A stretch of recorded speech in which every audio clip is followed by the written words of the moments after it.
Christophe, je viens de t'embêter. Explique-nous qu'est-ce que tu viens de faire là. Salut, je suis content de te revoir, dis donc. Écoute, en fait, je me suis amusé, j'avais envie de dessiner pour la galerie Frezouls, mais un cochon, parce que c'est le thème de cette année, c'est le héros. Donc pour moi, le héros, c'est le cochon. Voilà. Alors on est ensemble à la Galerie Frezouls parce que comme chaque année on te retrouve pour les ateliers.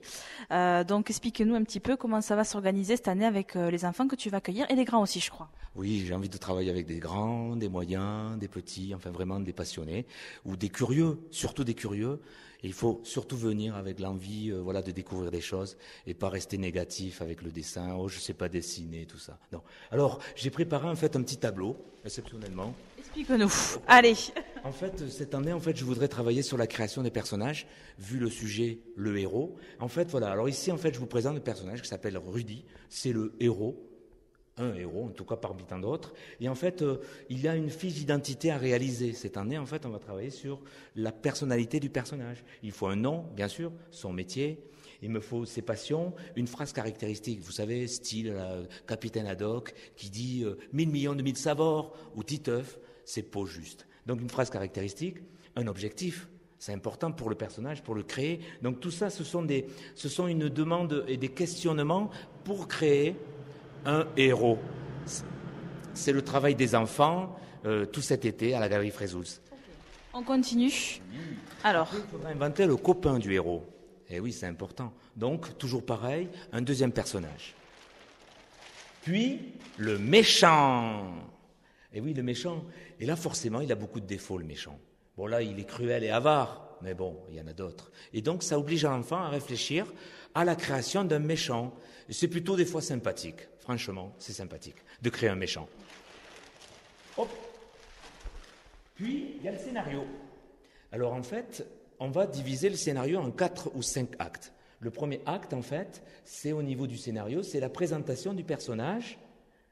Et, alors ici, en fait, je me suis amusé à montrer aux gens comment fonctionne une BD. Ici, vous avez Rudy est là, pardon, et vous avez un deuxième personnage, il l'interpelle, il lui pose déjà une question. On sait déjà qui est Rudy. Là, on présente ses personnages. Une fois qu'on a présenté les personnages, on annonce l'objectif du personnage. Rappelez-vous, j'avais demandé en fait aux enfants, je devais demander aux enfants d'inventer un objectif. Ici, Rudy, il doit arrêter Walter, qui est le méchant. Il paraît qu'il est dans le quartier, mon cher Yann. Donc, on annonce l'objectif au lecteur. Donc, les enfants ont du travail.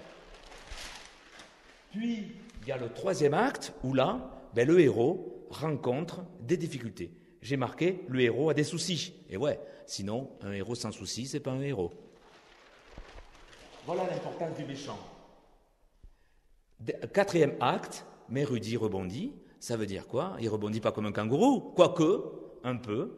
En fait, il réussit à sortir de l'embarras ou d'un embarras ou d'un obstacle qui a été posé par le méchant. Voilà. Donc le héros se défend. Et je terminerai par le dernier acte où là, Rudy annonce au lecteur, « Allô Yann, tu peux venir avec le fourgon, j'ai arrêté Walter. » Et en fait, le héros a réussi son objectif, sa mission. Et le méchant, il est en quarantaine. Voilà, qu'est-ce qu'on va voir tout cet été avec les enfants et bien sûr les grands passionnés aussi. Donc on a la partie technique, on va dire, c'est ça. Mais il faut venir aussi avec l'imagination. Il faut venir avec de l'imagination, mais une fois de plus, il faut que les gens soient cool et viennent pour découvrir quelque chose. Et si on n'a pas forcément d'imagination, tant pis, je suis là pour leur donner un coup de main quand même. Il n'y a pas de problème. Mais c'est vrai que l'imagination, on peut avoir un trou, une panne, mais bon, je suis quand même là et disponible pour leur donner un coup de main.